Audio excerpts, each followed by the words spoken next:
if you were giving advice to Jordan Peterson going into the debate with Sam Harris, for example, what would you say would be the most fruitful lines of argument? Well, I wouldn't presume to advise Jordan Peterson. He's a much more skilled polemicist than I am, and he's had much more experience. And in fact, he seems to be on the road practically all the time. So I wouldn't presume to advise him at all. But my own approach with atheists is that to look at what they believe, because you see, the normal stance is that atheists are on the attack normally.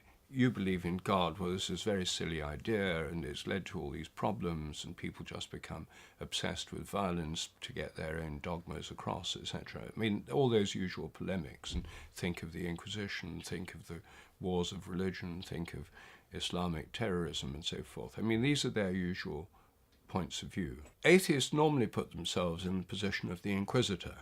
You know, here are all these people with silly beliefs.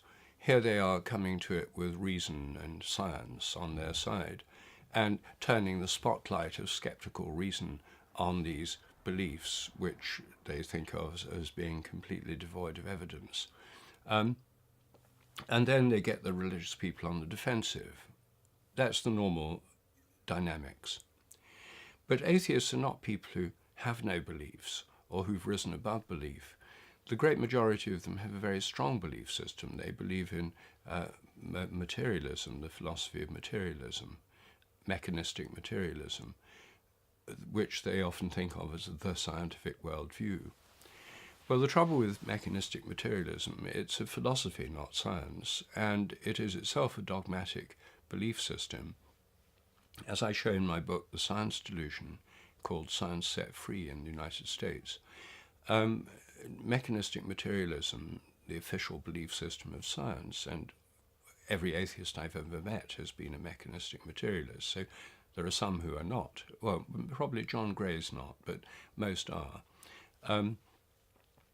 They have a belief system that they think is science and is true, and that what they believe is true and what everyone else believes is just a belief. But actually, the mechanistic materialist worldview is based on 10 central assumptions, the first being that nature is mechanical, works as a machine, not an organism. In other words, it's inanimate and purposeless. And secondly, that matter is unconscious, that the whole universe is made of unconscious matter, and therefore there's no place for God, spirits, or angels in nature, because the whole of nature, the stars, the galaxies, outer space, it's all unconscious matter. Well, these are assumptions. They're not facts, and they're not proven by science, and they're not tested by science even. They're just taken for granted. And in the 17th century, the philosopher René Descartes defined matter as unconscious, because he split the world up into unconscious matter and conscious spirit. Spirit consisted of God, angels, and human minds, which he thought were immaterial outside time and space. And matter was material inside time and space and unconscious. He made this distinction. In the 19th century, this Cartesian dualism was overturned by materialists who said, well, why bother with this untestable realm of God, angels, and human spirit? Everything's just matter. So they scrubbed out the spirit pole of Cartesian dualism, leaving the material pole as the only reality. And so God and angels disappeared at one stroke from this worldview. It's one stroke of the pen. They're just defined away. But this is an assumption. It's not a proven fact. And it's an assumption that Descartes made in connection with a dualistic model of reality, which has then collapsed down to a monism. And the result of that is that materialists and atheists are left with the problem of consciousness. It ought not to exist in a universe which is totally unconscious. If they define matter as unconscious, then consciousness shouldn't exist anywhere. Yet we know it exists in human beings. And that's why in the philosophy of mind it's called the hard problem. The very existence of consciousness is the hard problem. And so they then have to say, well, it somehow emerges from brains when they get complex enough. But how can something emerge that's something radically different from, or they have to say it doesn't really exist. Some of them say it doesn't really exist, it's an illusion. But that doesn't explain it, because illusion is itself a mode of consciousness. It presupposes consciousness. Or some of them say it does exist, but it doesn't do anything. It's an epiphenomenon of the physical activity of the brain. But the point is that the very existence of human consciousness is a massive problem for materialism, and it's what's led to a whole burgeoning field of consciousness studies, a tremendous debate about the nature of mind. Many materialists are now jumping ship and have become panpsychists, saying that, well, actually there must be some kind of mind even in the simplest forms of matter, like electrons or atoms. So it's not just in human brains, it's throughout all nature. There's a conscious side to nature. Well, then that's no longer materialism in its old form, it's something new. So what I think the question I'd ask Sam Harris if I were discussing with himself is just how does he see and understand consciousness?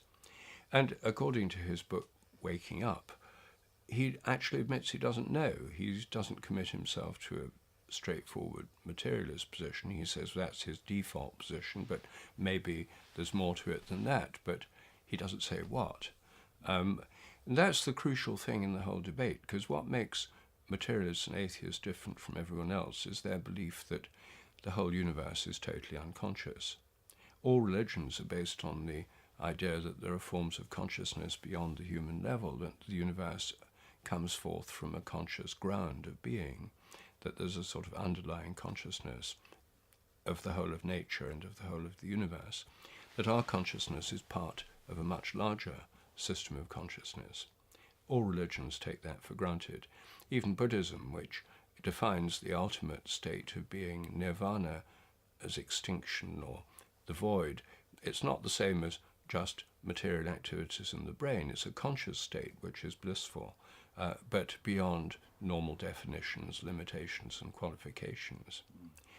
So I think that if one has a debate with an atheist where one takes for granted that their assumptions are correct, that mechanistic materialism is a true view of reality as bound up with science, then atheists will definitely win any argument based on that, because they're taking the ultimate view of reality to be this materialist philosophy, which excludes God and angels, and then you have to add them on as kind of quirks of the human imagination, or as phenomena inside human brains, or if you have the idea of miracles and God working in nature, you have to say, well, God then has to suspend the laws of nature and occasionally intervene. These are all preposterous views that are very unconvincing. And if atheists can force religious people into those kinds of views, then clearly theirs is a more rational position. So you have to reframe the debate. Yes, I think you have to reframe the debate, because it can't be taken for granted that mechanistic materialism is a true philosophy of nature. It's a philosophy of nature, it's a belief system, it's a worldview. So the atheists have a worldview, instead of not having a worldview. And I think a real discussion would involve discussing their worldview as well as a religious worldview on a level playing field, instead of putting the atheist in I mean, Dillahunty has the typical sort of, rather, he's not as bad as some. There's a kind of smugness about that. He says, well, we'll apply some skeptical thinking to this, and, you could benefit for a bit of skeptical thought. I'm totally in favour of skeptical thinking. In my own case, I apply this skepticism to the assumptions of science itself. I think radical skepticism is a very good thing. What I don't like is partial skepticism, where you take for granted your own beliefs and use this laser beam of skeptical thinking against everyone else's, assuming that your own are invulnerable. I think it should be applied to all belief systems.